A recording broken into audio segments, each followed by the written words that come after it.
కృపా సత్య సంపూర్ణుడైన దేవుని నామానికి మహిమ కలుగునుగాక.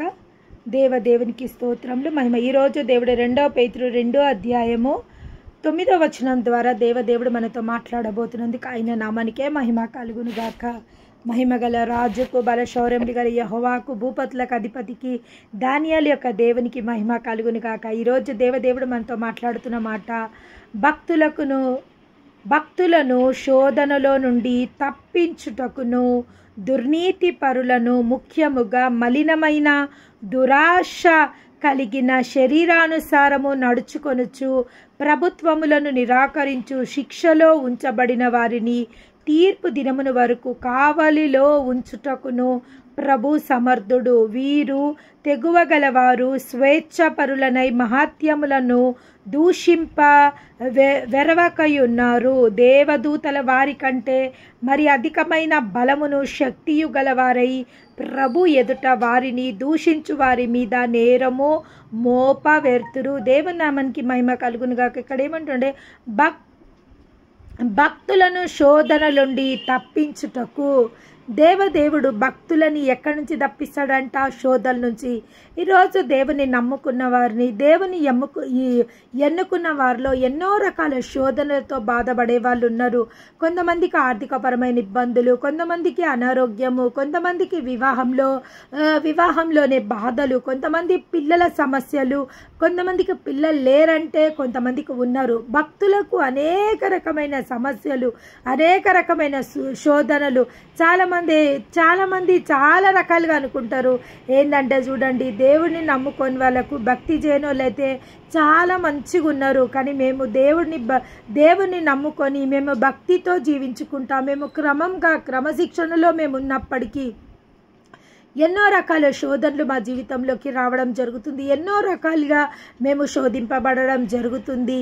దేవుడు ఈరోజు ఎవరెవరైతే హృదయాలలో ఈ విధంగా యోచించుకుంటుండో వారందరితో సూటిగా స్పష్టంగా మాట్లాడడం జరుగుతుంది. దేవుని బిడ్డలకు వచ్చే శోధనలు వేరు, అన్యులకు వచ్చే శోధనలు వేరు. ఈ యొక్క మాటని మనం గ్రహించాల్సిందిగా కోరుతున్నా. దేవుని బిడ్డల శ్రమలు వేరు, అన్యుల శ్రమలు వేరు. దేవుని బిడ్డలకు వచ్చే ఆపదలు వేరు, అన్యులకు వచ్చే ఆపదలు వేరు.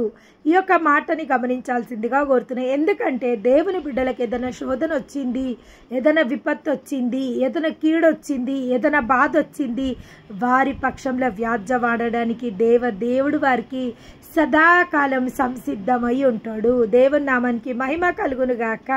కానీ అదేవిధంగా అన్యుల జీవితాలలో ఆ విధంగా జరగది. వారికి వచ్చే శోధన నిత్యనాశనమునకు వారిని తీసుకెళ్తుంది.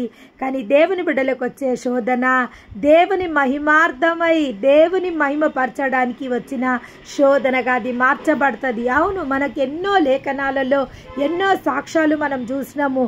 పక్షవాహికల మూర్ఛ వ్యాధితో బాధపడుతున్న ఆ యొక్క కుమారుని తండ్రి యేసు ప్రభు శిష్యుల దగ్గరికి తీసుకొచ్చినప్పుడు ఆ యొక్క శిష్యులు ఆ యొక్క బిడ్డని సాధుపరచలేకపోయినరు. మళ్ళీ ఆ బిడ్డని యేసు ప్రభు దగ్గరికి తీసుకురావడం జరుగుతుంది. కానీ ఆ తండ్రి ఒక మాట అనడం జరుగుతుంది.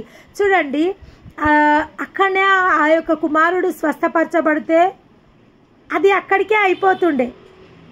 కానీ దేవుని యొక్క ఒక్క విశ్వాసులు ఒక్క మాట మనము ఎప్పటికీ మన హృదయంలో జ్ఞాపకం పెట్టుకోవాల్సింది ఏంటి అంటే, దేవుడిచ్చు దీవెనలు శాశ్వతం నుంచి శాశ్వతం వరకు ఉండే. దేవుడిచ్చే దీవెనలు పర్ఫెక్ట్, దేవుడిచ్చే దీవెనలు ప్రేషియస్, దేవుడిచ్చే దీవెనలు ఫుల్గా ఇస్తాడు. ఆ యొక్క కుమారుని ఆ యొక్క శిష్యులు స్వస్థపరిచేస్తుంది అక్కడనే అయిపోతుండే. కానీ అక్కడ దేవుడు ఒక ఏమంటారంటే ఒక కారణం ఉంది వాళ్ళు అక్కడ స్వస్థపరచకపోవడానికి. దేవుడు అంటాడు, అల్ప విశ్వాసులారా, ఎంతవరకు నేను మీతోనుంటా? ఎన్నిసార్లు మీకు చెప్పాలా? నేను ఇటువంటి మీరు చెయ్యొద్దు అని ఎన్నిసార్లు చెప్పాలా? మీరు ఇటువంటి ఫెయిల్యూర్స్లో మీరు పాల్పంపులు పొందొద్దని ఎన్నిసార్లు నేను చెప్పినా? ఎప్పుడు నేను మీ ఎంబడి ఉండగదా? నేను వెళ్ళిపోయినాక కూడా మీరు ఇటువంటి మిస్టేక్స్ చేయొద్దని. అప్పుడు ఆ యొక్క తండ్రి ఒక మాట చెప్పడం జరుగుతుంది, అయ్యా, నా కుమారుణ్ణి నీ శిష్యుల దగ్గరికి తీసుకెళ్ళినా కానీ నీ శిష్యులు నా కుమారుణ్ణి సాధుపరచలేకపోయినరు అన్నప్పుడు నువ్వు స్వస్థపరుస్తావు నాకు తెలుసు, కానీ నాలో అవిశ్వాసం ఉండకుండా మొట్టమొదట నాకు ప్రార్థన చెయ్యి. నాలో ఉన్న అవిశ్వాసము కొట్టివేయబడాలా. ఎందుకంటే నాలో ఉన్న అవిశ్వాసం కొట్టివేయబడితే నా యొక్క కుమారుని యొక్క స్వస్థత సంపూర్ణపరచబడుతుంది. అంటే ఆ యొక్క కుమారునికి వచ్చిన రోగానికి కారణం ఏంది? తన తండ్రి కూడా కుమారుని బట్టి తండ్రి కూడా అవిశ్వాసంలో నుంచి విశ్వాసంలోకి ప్రవేశింపబోతుండు. అంటే ఆ యొక్క కుమారుడు ఆ యొక్క తండ్రి ఒకటే రోజు స్వస్థపరచబోతుండు. కుమారునికి శారీరక అనారోగ్యము, ఆ యొక్క తండ్రికి మానసిక అనారోగ్యం. అంటే అవిశ్వాసం తనలో ఉంది. అవిశ్వాసంకి ఒకటే రోజు స్వస్థత జరిగింది. ఆ యొక్క కుమారునికి కూడా ఒకటే రోజు స్వస్థత జరిగింది. విశ్వాసులకు వచ్చే బాధలు వేరే. చూడండి, విశ్వాసులకి బాధ వచ్చినప్పుడు దేవదేవుడు ఏం చేసిండు? అక్కడ కుమారుడు స్వస్థపరచబడ్డాడు, శారీరకంగా కుమారుడు స్వస్థపరచబడ్డాడు. అదేవిధంగా స్పిరిచువల్ రెల్మ్లో ఆ యొక్క తండ్రి కూడా స్వస్థపరచడం జరిగింది. భక్తులకు వచ్చే ఆపదలు వేరు, భక్తిహీనులకు వచ్చే ఆపదలు వేరు. యోబు జీవితంలో భయంకరమైన శోధన వచ్చింది. యోబు తన సమస్తాన్ని కోల్పోవడం జరిగింది. ఎందుకు కోల్పోయిండు? యోబుని నాశనం చేయడానికి కాదు దేవుడు ఆ యొక్క దుష్టునికి పర్మిషన్ ఇచ్చింది. కానీ God has a plan and the devil has a plan. దుష్టుడు ఏమనుకుంది? దేవదేవుడు యోబు చుట్టూ ఆ కంచెను తీసేస్తే యోబుని నేను నాశనం చేసేస్తా, యోబుని అసలు భూమట్టం చేసేస్తా, యోబు ఉనికి లేకుండానే నేను చేసేస్తా, భక్తుడు అని పెద్ద దేవుడు విర్రవీగుతుండు, యోబు కూడా విర్రవీగుతుండు. ఈ ఇద్దరి గర్వాన్ని నేను ఈరోజు నాశనం చేసేస్తా అనుకొని ఆ యొక్క యోబు చుట్టూ ఆ కంచెని తీసివేయడానికి దేవుని ప్రేరేపిస్తాడు. దేవుడు కూడా సంతోషంగా కంచెను తీస్తాడు. ఎందుకంటే దేవుడికి మన పట్ల ఉన్న ప్రణాళికలు వేరు, దుష్టునికి మన పట్ల ఉన్న ప్రణాళికలు వేరు. చాలాసార్లు మనము దుష్టునికి మన పట్ల ఉన్న ప్రణాళికలనే మనం గుర్తుపట్టగలుగుతాం, కానీ దేవునికి మన పట్ల ఉన్న ప్రణాళికని పైన మనం కాన్సన్ట్రేట్ చెయ్యము. అందుకే ఒక మహాభక్తుడు ఏమన్నాడు? మనకు శోధనలు వచ్చినప్పుడు we have to thank God. వై? బికాస్ ఒక శోధన ఇంకొక దీవెన సిద్ధంగా ఉంది అంట. ఒక శోధన మన జీవితంలోకి వచ్చింది అంటే మనమంట సంతోషపడి గెంతులు వేయాలంట. ఎంతమంది ఈ విధంగా చేయగలుగుతారు? ఎంతమందికి ఇది నిజంగా సాధ్యము? ఎవరికి సాధ్యం అంటే వాళ్ళు విశ్వాసంలో ఎవరైతే పరిపక్వత చెంది వాళ్ళు సంపూర్ణంగా దేవుని ఆధీనంలో ఎవరైతే దేవుని సంపూర్ణంగా తెలుసుకోగలుగుతారో వాళ్లకు మాత్రమే ఇది సాధ్యము. అంతవరకు మన యొక్క విశ్వాసం ఎదగబడాలంట. ఎంతవరకు? ఒక శోధన వచ్చిందంటే దాన్ని బట్టి మనం సంతోషపడి దేవునికి కృతజ్ఞతలు చెప్పే అంతగా మనము ఎప్పుడైతే ఆ యొక్క సమస్యని మనం డీల్ చేయడం జరుగుతుందో మన విశ్వాసము పరిపక్వత చెందుతుంది. మన విశ్వాసం పరిపక్వ చెందింది అని మనని మనం కన్సిడర్ చేసుకోవచ్చు. కాబట్టి యోబు జీవితంలో దేవుడు మురిసిపోతుండు. యోబుని చూసి యోబు మొత్తబడ్డాడు. యోబు సమస్తాన్ని కోల్పోయిండు. తన శరీరం అంతా దుర్గంధము, తన శరీరం అంతా కురుపులు, తన శరీరం అంతా స్రవాలు స్రవిస్తున్నాయి. కానీ దేవుడు మురిసిపోతుండంట. నా బిడ్డకు యవ్వన దేహం నేను ఇవ్వబోతున్నా, నా బిడ్డకు యవ్వన స్థితిని నేను కలగజేయబోతున్నా, నా బిడ్డకు పిల్లలను నేను ఇవ్వబోతున్నా, నా బిడ్డని ఇంకా నేను హెచ్చింపబోతున్నా అని దేవుడు మురిసిపోతుండంట. కానీ సాతానుడు అక్కడ సాతాను సంతోషపడుతుండంట యోబుని బట్టి, ఇక్కడ దేవుడు కూడా సంతోషపడుతుండంట. కానీ యోబు భార్య వచ్చేమంటది? దేవుడు అంటావు, ఇంకా ఎక్కడ దేవుడయ్యా? ఆ దేవుని శపించి సావురాదు, ఇంకా ఏముంది నీకు అనేసి ఆ యొక్క భార్య. కానీ యోబుకు తెలుసు నా దేవుడు అన్యాయస్తుడైన దేవుడు కాదు. ఇప్పుడు కూడా నా దేవుడు ఒక అద్భుతం చేయగలుగుతాడు. ఇప్పుడు కూడా నా దేవుడు ఒక ఆశ్చర్య కార్యం చేయగలుగుతాడు. ఇప్పుడు కూడా నా యొక్క స్థితిని, నా యొక్క దీన స్థితిని నా దేవుడు ఉన్నత స్థితిగా మార్చగలుగుతాడు అని యోబుకు విశ్వాసం ఉంది. ఈరోజు నీ పరిస్థితులలో నీకు విశ్వాసం ఉందా? ఈరోజు నీ పరిస్థితుల గుండా, ఏ పరిస్థితుల గుండా నువ్వు వెళ్తున్నావో, ఏ స్థితి గుండా నువ్వు వెళ్తున్నావో నువ్వు విశ్వసించగలుగుతున్నావా? నా దేవుడు నా జీవితంలో అద్భుతం చేయడానికి సామర్థ్యత కలిగిన దేవుడు దేవుడు నా యొక్క అంగలార్పునైనా నాట్యంగా మార్చగలుగుతాడు. నా యొక్క దీన స్థితిని ఆయన ఉన్నత స్థితిగా మార్చగలుగుతాడు అని నువ్వు విశ్వసించగలిగితే, విశ్వసించువారు కలవరపడవాడు విశ్వసించలేదు. నువ్వు విశ్వసించినట్టయితే ఈరోజు దేవుని యొక్క మహాద్భుతము నీ జీవితంలో జరగడానికి నిశ్చయంగా సిద్ధమయ్యిందని దేవుడు ఈరోజు సెలవివ్వడం జరుగుతుంది. అవును, మన జీవితాలలో కలవరపాట్లు వచ్చినప్పుడు, మన జీవితాలలో మహాశ్రమలు వచ్చినప్పుడు మొట్టమొదటిగా మనము దేవుని యొక్క పాదాల చెంతకు పరిగెత్తాలా. రెండవదిగా దేవుని యొక్క సన్నిధి, దేవుని యొక్క మందిరానికి పరిగెత్తుకొని రావాలా. హన్నా జీవితంలో కూడా అదే విధంగా జరిగింది. భయంకరమైన దుఃఖము తన వైరి అయిన పెనిన్నా మాటికి హన్నాని శోధిస్తుంది. కానీ హన్నా నిర్ణయించుకుంది, ఈ మారు నేను నా దేవుని సన్నిధిలో నుంచి నేను ఉట్టిగా వెళ్ళా, దీవెనలు పొందుకొనే వెళ్తా. నా దేవుడు తప్ప నా దీన స్థితిని కటాక్షించడానికి గల సామర్థ్యత ఎవ్వరికీ లేదు అని ఎప్పుడైతే హన్నా తన హృదయంలో నిశ్చయించుకొని ఆ షిలోహం అనే దేవాలయంలో ఆ దేవుని యొక్క పాదాలు పట్టుకొని మొరపెడుతున్నప్పుడు ఏలి అయిన యాజకుని ద్వారా తనకు వర్తమానం వచ్చింది.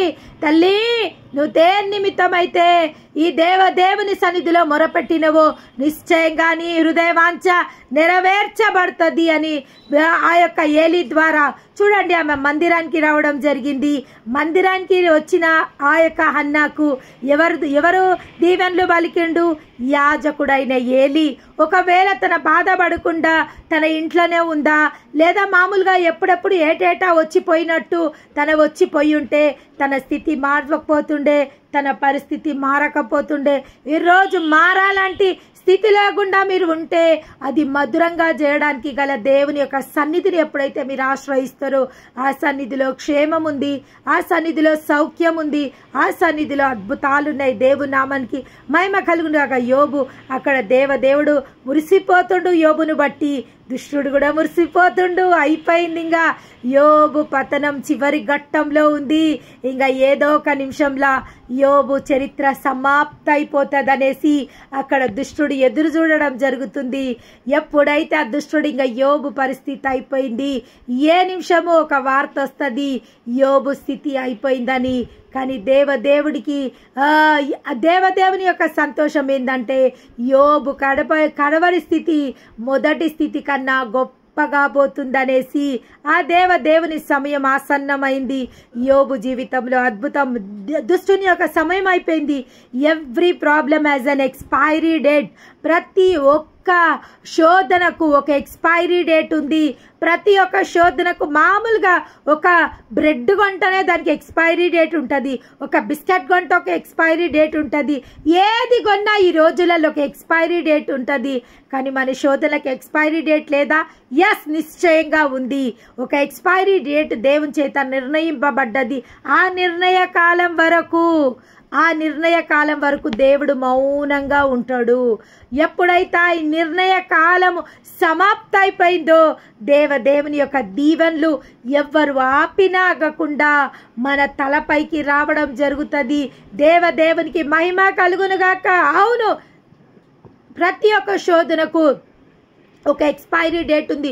12 సంవత్సరాల నుంచి రక్తస్రావం గల స్త్రీ 12 సంవత్సరాలు అనేక వైద్యులని సంప్రదించింది. అనేక వైద్యం ఆమె చేయించుకుంది.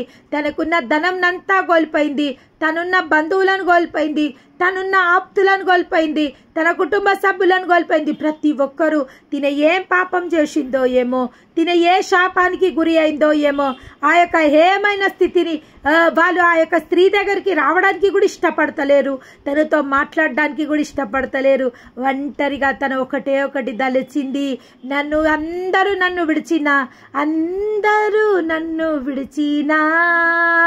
నీవు నన్ను విడువానంటివే, అందరూ నన్ను విడిచినా నీవు నన్ను విడువానంటివే, నా తోడు నీవే, నా నీడాయు నీవే, అవును, అందరూ ఆమెను వదిలిపెట్టినా, అందరూ ఆమెని వదిలేసినా, కానీ నా దేవుడు తనని విడవలేదు. ఒక స్థితి, ఒక రోజు తన కోసం నిర్ణయించిండు దేవుడు. ఆ నిర్ణయ కాలమందు తన నిర్ణయించింది ఏమని, నా యొక్క దేవుని వస్త్రము చెంగును ముట్టినా చాలు, ఆ యొక్క ప్రభావం నాలోనికి బయలువెళ్తుంది, నేను నిశ్చయంగా స్వస్థపరచబడతా అని తన వార్త విన్నదంట. అటు ఇటు మనుషుల నుంచి వార్త విన్నదంట. ఆ యొక్క దేవుడు ఈ యొక్క ప్రాంతానికి రాబోతుండనేసి తనని దాచుకుంటూ ఆ యొక్క తండ్రి దేవుని యొక్క చెంగు ముట్టినప్పుడు ప్రభావం ఆయనలో నుంచి బయలువెళ్ళి తన స్వస్థపరచబడ్డది. ఎప్పుడైతే తన స్వస్థపరచబడ్డదో వెంటనే దేవుడు ఆమె వైపు తిరగడం జరిగిందంట. దేవుని నామానికి మహిమ కలుగును. అప్పటి వరకు కడగా ఉన్నది ఆ స్త్రీ, కడగా ఎవ్వరు ముట్టని స్థితిలో తన ఉన్నది. కానీ ఎప్పుడైతే దేవుని వస్త్రంలో నుంచి ప్రభావం ఆమెలోకి బయలువెళ్ళిందో, మొట్టమొదట ఆ ప్రభావానికి దేవుడు ఆకర్షింపబడ్డాడు. దేవుడు మరలిండంట ఆమె వైపు. మరలి ఎవరు నన్ను ముట్టిండ్రు, ప్రభావం నాలో నుంచి బయలువెళ్ళింది అన్నప్పుడు గడగడ వణుకుచు ఆ స్త్రీ అన్నదంట, అయ్యా నేనేనయ్యా, నేనే ఆ పాపాత్కురాల్ని, నేనే పరిశుద్ధ దేవుని చెంగుని ముట్టింది నేనే అని అన్నప్పుడు, తల్లి నీ విశ్వాసము గొప్పది. తన అప్పటికే తెలిసిపోయింది తన రక్తధారలు కట్టాను. ఆ దేవుని తాకంగానే ఆ యొక్క రక్తధారలు ఆగిపోయినాయి. తన యొక్క రక్తస్రావం ఆగిపోయింది. ఆయన ఏమంటుండు, తల్లి నీ విశ్వాసము గొప్పది, నేను గొప్పని, నన్ను ముట్టినందువల్ల నువ్వు స్వస్థపరచబడ్డావు అనలేదు. నా దేవుడు చూడండి ఆ క్రెడిట్ కూడా తల్లికే ఇచ్చిండు. ఏమంటుండు, తల్లి నీ విశ్వాసం గొప్పది, నీ విశ్వాసం వల్ల నేను స్వస్థపరచబడ్డావు, నాలో ఏం లేదు తల్లి, నీ విశ్వాసం నిన్ను స్వస్థపరిచింది అని ఒక మాట పలకడం జరిగింది. రెండో మాట నాకు చాలా ఇష్టమైన మాట, సమాధానం గల దానివై వెళ్ళుము. దేవుని నామానికి 2 దీవెనలు. నేను నిజంగా అంటున్నా, ఒక్క శోధనకు 2 దీవెనలు. కావాలంటే మీరు ఒకసారి పరిశీలించుకోండి, ఎవరెవరికి ఏ శోధనలు వచ్చినాయో ఆ శోధనల వెనుక వాళ్ళకి 1 దీవెన వచ్చిందా, 2 దీవెనలు వచ్చిందా, ప్రతి ఒక్కరు కావాలంటే తరచి చూసుకోండి వాళ్ళ జీవితాలని. మొట్టమొదటి దేవుడు ఏమని దీవిచ్చిండా మనకు, తల్లి నీ విశ్వాసం గొప్పది, నీ విశ్వాసం వల్ల నువ్వు స్వస్థపరచబడ్డావు. అక్కడ ఆమె విశ్వాసం గనపరచబడ్డది. అదేంది, స్పిరిచువల్ బ్లెస్సింగ్స్, స్పిరిచువల్ ఆత్మీయ జీవితంలో షీఈస్ 100% పర్ఫెక్ట్. తన ఆత్మీయ విషయంలో షీఈస్ 100% పర్ఫెక్ట్. తల్లి నీ విశ్వాసం నిన్ను స్వస్థపరిచింది. రెండవదిగా దేవుడు శారీరక దీవెనలు ఇవ్వబోతుండే. ఏమని, సమాధానం గల దానివై వెళ్ళుము. దేవునికి మహిమ కలుగుగాక. ఆ యొక్క రక్తస్రావం గల స్త్రీ 12 సంవత్సరాల నుంచి ఎక్కడెక్కడైతే సమాధానం కోల్పోయిందో, తన కుటుంబ సభ్యులతో సమాధానం కోల్పోయింది. ఎప్పుడైతే ఆ దేవుడు సమాధానం పలకంగానే ఆ కుటుంబ సభ్యులు రావడం జరిగిందంట. ఆమె స్వస్థపరచబడ్డది అని వార్త బయలు వెళ్ళ తోడనే తన విడిపోయిన తన నుంచి దూరం అయిపోయిన తల్లిదండ్రులు తన దగ్గరికి రావడం జరిగిందంట. తన భర్త తనను వదిలేసి వెళ్ళిపోయిన తన భర్త తన దగ్గరికి రావడం జరిగింది. తన కుటుంబ సభ్యులు తన దగ్గరికి రావడం జరిగింది. తనకు క్షేమకరమైన స్థితి కలిగింది. తర్వాత తన భర్త వచ్చి తన పిల్లలు గల తల్లిగా దీవింపబడ్డది. క్షేమ స్థితి, భర్త వచ్చిండు కాబట్టి ఆర్థికపరమైన ఇబ్బందులు లేవు. కుటుంబం వచ్చేసింది కాబట్టి కుటుంబంలో ఎవ్వరు లేరనే కొరత లేదు. ఎప్పుడైతే దేవుడు మనని దర్శిస్తాడో, దేవుడు మనని దీవిస్తాడో, ఆ యొక్క శోధనలో నుంచి ఎంత గొప్ప దీవెనలు, అక్కడ spiritual blessing and physical blessings, 2 రకాల బ్లెస్సింగ్స్ తన వైపు రావడం జరిగింది. నిజంగా ఒక శోధన వచ్చిందంటే ఆ యొక్క శోధన నీకు 2 రకాల దీవెనలు తీసుకొస్తుంది. దేవుడు ఈరోజు ఒక మర్మాన్ని మీకు బయలుపరుస్తుండు, నాకు కూడా బయలుపరుస్తుండు. 2 రకాల దీవెనలు. ఆ యొక్క శోధన వల్ల నువ్వు స్పిరిచువల్గా బ్లెస్ అవుతావు, నువ్వు ఫిజికల్గా కూడా బ్లెస్ అవుతావు. నీ విశ్వాసము గొప్పది అమ్మా, నీ విశ్వాసము గొప్పది. ఎవరెవరైతే ఈరోజు దేవుని యందు నిరీక్షణ కలిగి ఉన్నారో వారి నిరీక్షణని దేవుడు సిగ్గుపరచనీయడు. 2 రకాల దీవెనలు. దేవునికి చిత్తం ఏమైందంటే, ఒక శోధనని ఎందుకు ఎలవ్ చేస్తాడు మన లైఫ్లో దేవుడు అంటే, ఫిజికల్ రెల్మ్లో మనం గెలవడమే కాదు, స్పిరిచువల్ రెల్మ్లో కూడా మనం గెలవాలన్నది దేవుని యొక్క చిత్తం అయ్యింది. మన విశ్వాసంలో మనము గెలవాలనేసి దేవుని చిత్తం, నమ్మకత్వంలో మనం గెలవాలని దేవుని చిత్తం, పోరాడి గెలవాలని దేవుని చిత్తం. అవును, దేవుని యొక్క మన పట్ల ఆయనకున్న ప్రణాళికలు, ఆయనకున్న ఉద్దేశములు బహు గొప్పవి. ఎవరెవరైతే ఈ రాత్రి కాలంలో అవును ప్రభువా, నా పట్ల నీకున్న ప్రణాళికలు, నా పట్ల మీకున్న ఉద్దేశములు బహు గొప్పవి అని ఎవరెవరైతే ఈరోజు దేవుని ఎదురుగా పలుకుతుండ్రో, నిజంగా వాళ్ళ జీవితంలో రెండంతలు గల దీవెనలు వాళ్ళు పొందుకోబోతుండ్రు. అక్కడ శారీరక దీవెనలు, అదే విధంగా స్పిరిచువల్ బ్లెస్సింగ్స్, ఆత్మీయ దీవెనలు కూడా వాళ్ళు పొందుకోబోతున్నందుకు దేవుని నామానికి మహిమ కలుగును గాక. అవును, అందుకే మనం శోధన వచ్చినప్పుడు దేవుని పాదాల చెంతకు రావాలా.